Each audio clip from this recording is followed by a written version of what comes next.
Hey everybody, good morning. It's One Penny here. Been hiking for about a half an hour. It's another wonderful day. Everything's just beautiful out here.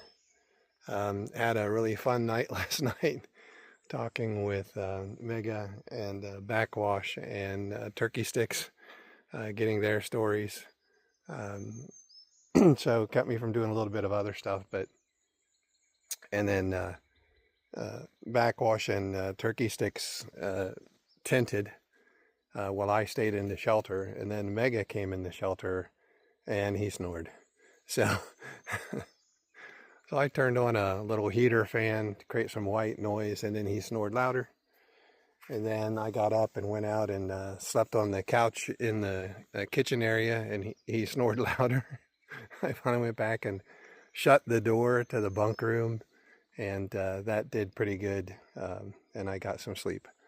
But it's always interesting trying to figure out who's going to be in the shelter, who might snore, who doesn't, what are you going to do?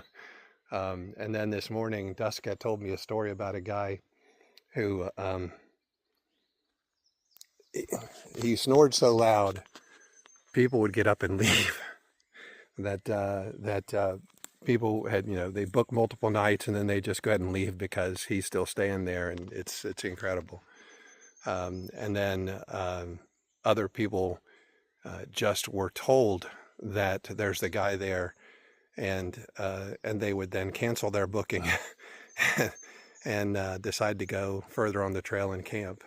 And then she was talking to another hostile person, and she was describing this guy with no name or trail name or anything.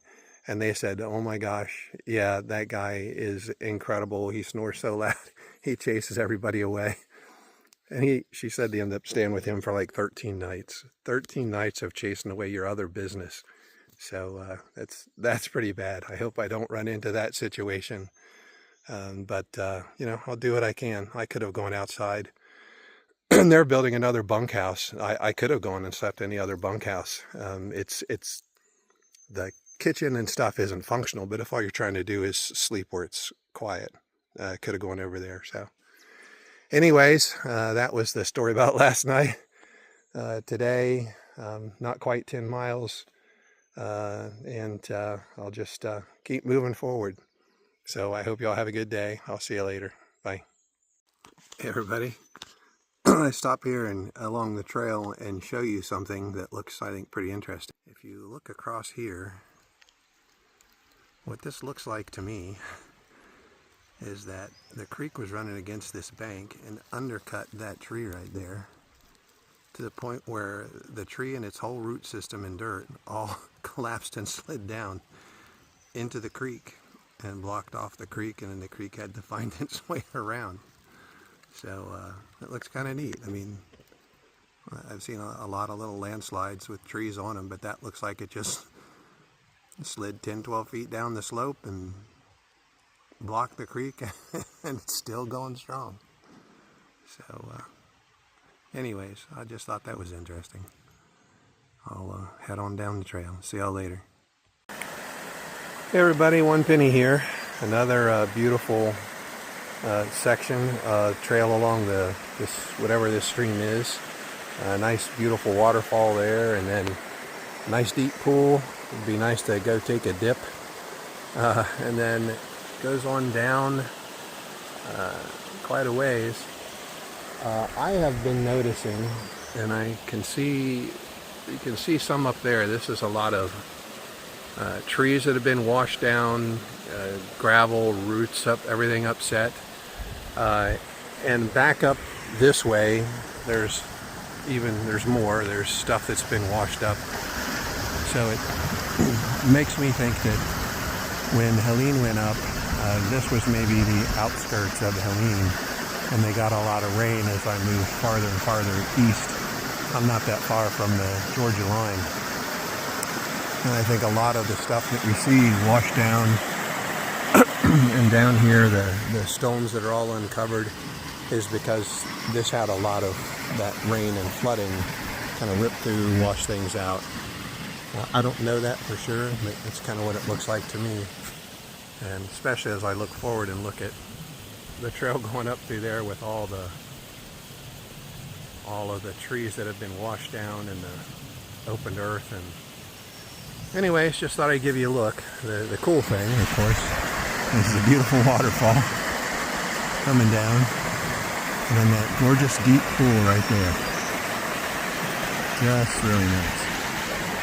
All right, head on down the trail. See y'all later. Definitely some washout from some heavy rain and flooding here. I'm trying to zoom out. There you go. You can see this whole hillside here, and you can see more and more tree stumps of stuff washed out down there and down here to the river. So, clean or not, there's been a good deal of flooding here sometime in the past. And there's my path to continue on. See you later. Well, there's a whole bunch of scarring on the landscape from some flooding and trees coming down.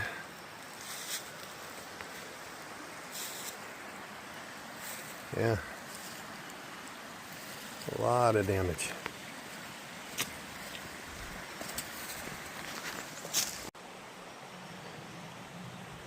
Hello everybody. A little glimpse of wildlife on the trail. Got a black snake there. So that could be a water moccasin, but I'd expect it to be down in the water more if it was. And if you look at this guy, he's got a few bulges in him, which looks to me like he's had something to eat recently. But I am just gonna bypass him, leave him alone, let him enjoy his day, and I'll go on my way. I'll see y'all later.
Hey everyone, Juan Benny here. This is an unexpected switch. Show you coming down out of the woods to a nice open field, and the trail goes straight ahead and up through the field. So maybe a nice change. I wonder, there's a lake I walked along off there to the right, and that looks like a dam. Like there might be another lake up there, but that's where the trail goes, so we'll find out. See you later. Well, I had it wrong. That's the lake, and this is the dam all right, but it's holding that water back because on this side, that's the exit from the lake. So, yep, had it backwards. Thought it was another lake up here. This is beautiful. There's I don't know what that bird is. Might be some kind of a eagle. But there's a lot of fish in the lake apparently. Seeing them come to the top as I walked along it. Just a beautiful area up here. So got about a mile and a half, mile and 3/4 to go. I'll see y'all later. Have a good day.